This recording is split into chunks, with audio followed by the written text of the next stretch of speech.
and this was unnerving because it tempted him to scrutinize her for flaws. He sat stiffly in his chair to keep from violating the expanded amount of space that seemed her due. The girl he had been watching turned around and announced, "Mrs. Purvis will open the meeting with a few announcements on our autumn trip to Atlantis." Shaeffer barely breathed. Maybe it was the name of something else, or maybe he had heard the word wrong. Mrs. Purvis was a slightly plump, enthusiastic blonde lady in her 40s, and she dispelled his doubts. "After the experience we had last year on our trip to the alien landing strips on the plains of Nazca, I'd like to beg everyone to pay attention to the instruction sheet when packing this year. We'll be establishing our base camp on Grand Turk Island. It is tropical, but we'll be there in hurricane season.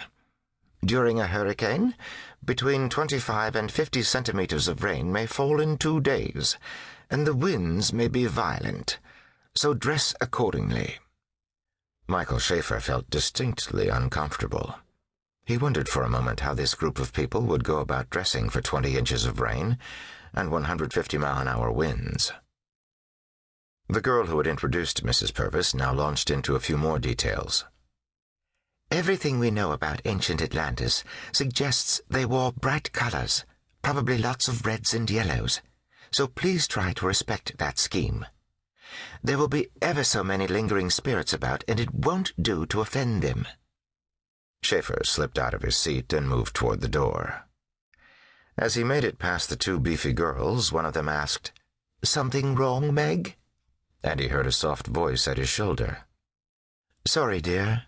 We've just got to leave. My friend has another appointment." Then she slipped her arm in Michael's and pulled him out of Lynchgate House. Outside the door, she didn't let go of his arm. "Thank you. I'm sorry I had to hitchhike, but when you left it was my last chance. 2 persons might have to leave at once for some perfectly benign reason, but if they leave one after the other, it appears to be a trend, and they get very upset." "Do they?" he said. "You're welcome." He tried to turn toward her to remove his arm from her grasp subtly. "Don't do that," she insisted. "They'll think I just grabbed you for a convenient exit, and they already resent me." "Who are you? Their psychiatrist?" "Meg Holroyd. The Honorable Margaret Susanna Moncrief Holroyd. Does that mean anything to you?" "Where I come from, it would mean you're a politician, so the honorable would be a lie. Here I suppose it means something else." "No, it's a lie here, too.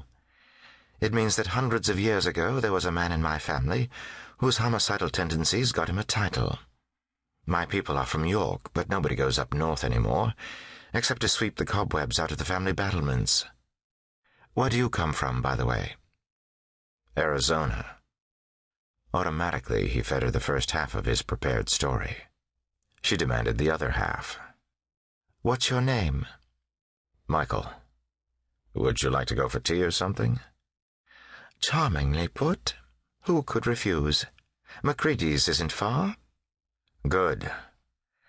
When we get there, you'll have to let go of my arm." "Why do those people resent you?" She smiled proudly. "I did something cruel to them for fun."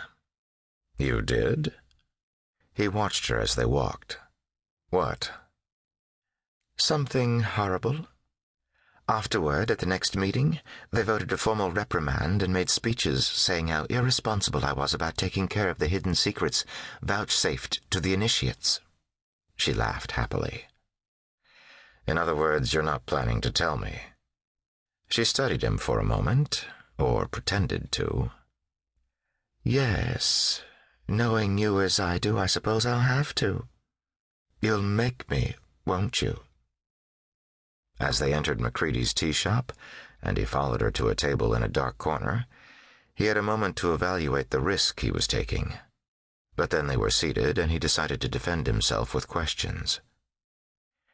"You don't seem to take your friends very seriously. What are you doing with them?" She shrugged. "They're one of my hobbies. I give them money, so I get to play with them.